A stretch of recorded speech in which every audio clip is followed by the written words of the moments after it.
I got early access to Usynth Pixel. Let's check it out. So UJAM designed Usynth to be as intuitive as possible, and I think they did quite a good job at that generally, but you still can do quite a lot of things with it, and so I wouldn't be too surprised if some people were overwhelmed. Let's just start by looking at only this synthesizer section in the middle right here, because that's the most important one. The idea of Usynth is that you can use only these 5, sometimes it's 6 knobs to shape the sound into what you want. And these aren't really presets, these are more like different instruments. And then you choose any of these instruments and you get the macro controls to shape that in only a certain sonic area. So this is the default patch. And now we can use only these 5 knobs to shape that into whatever sound we want within a certain sonic field. So this is the dark bright knob. And with every instrument that you can select in this menu, you get that knob doing slightly different things. Fast, slow, it controls how fast the sound gets loud and how fast it gets quiet. So you can make something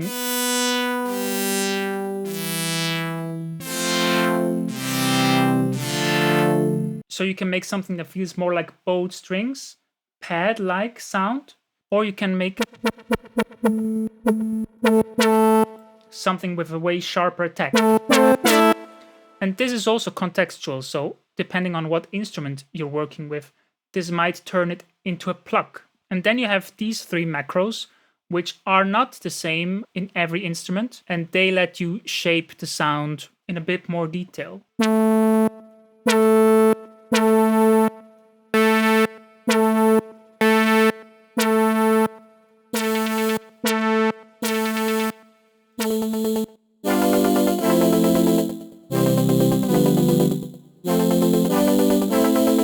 That's the heart of Usynth, and I was surprised to find quite a lot of different instruments in here compared to other expansions I already checked out. For now, let's turn off all the other modules. Let's also turn off the ambience and the delay, and we just use this surprise button to get through some of these different possibilities.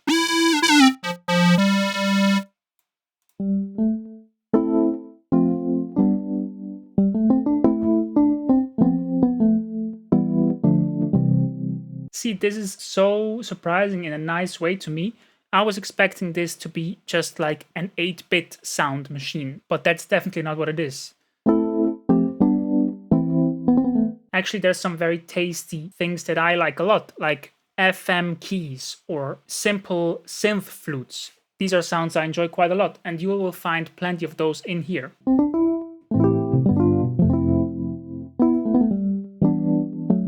And now we can shape this sound.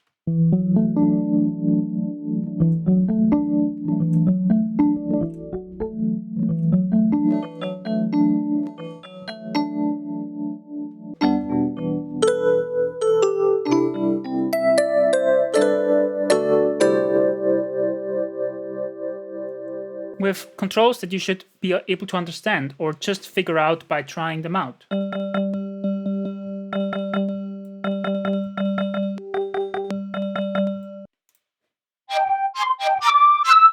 And talking of flutes.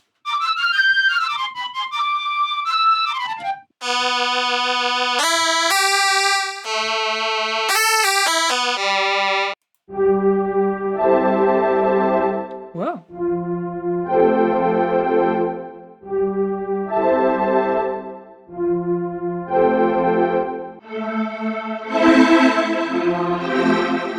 There is some video game-esque or arcade-esque sounds in here, but I think you'll also find plenty of things for genres like Synthwave or Vaporwave. There's just a large variety of nostalgic synth sounds. In addition to this synthesizer engine, there is also a sequencer and a finisher. The sequencer lets you play interesting arpeggios.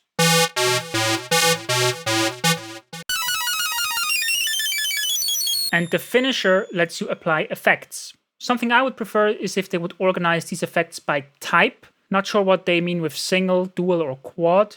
Probably something under the hood that I don't really care about. I would like a section saturation, a section chorus or modulation, a section EQ.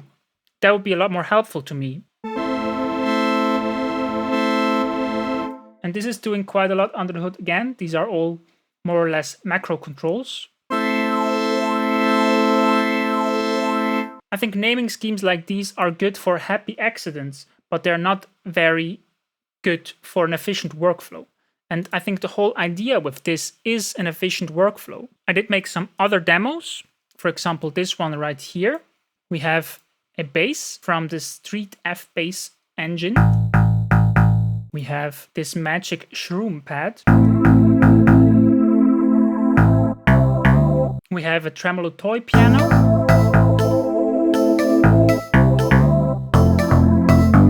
A flute. And I also used Virtual Drummer Hot as the drums.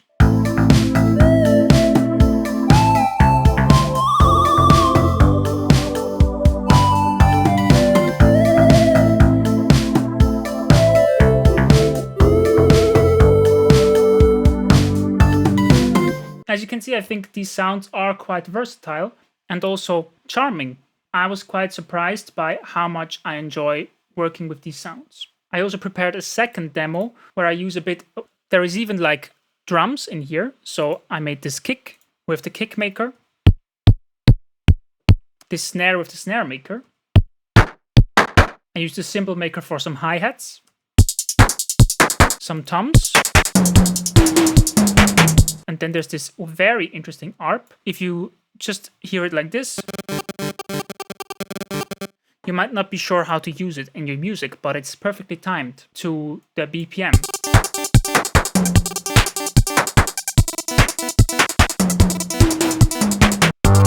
With some additional overdrive.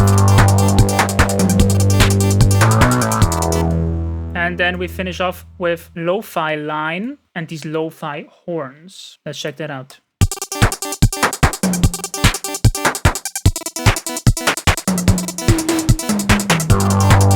So all of these sounds are from Usynth.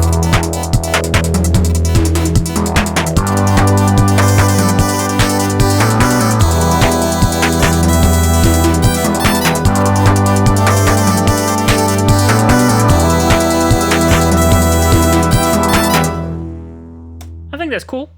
So if you want some nostalgic sounding synths that can be used in various genres and also specifically some 8-bit arcade stuff, like either or, this might be something you want to check out. I got a link in the description where you can check out the demo. And if you decide to purchase it after checking out the demo through my link, I will get a kickback. So I appreciate that. Let me know what you thought of the video. Leave a like, subscribe. I was gone for a bit, so I feel a bit rusty making these videos. That's it, bye.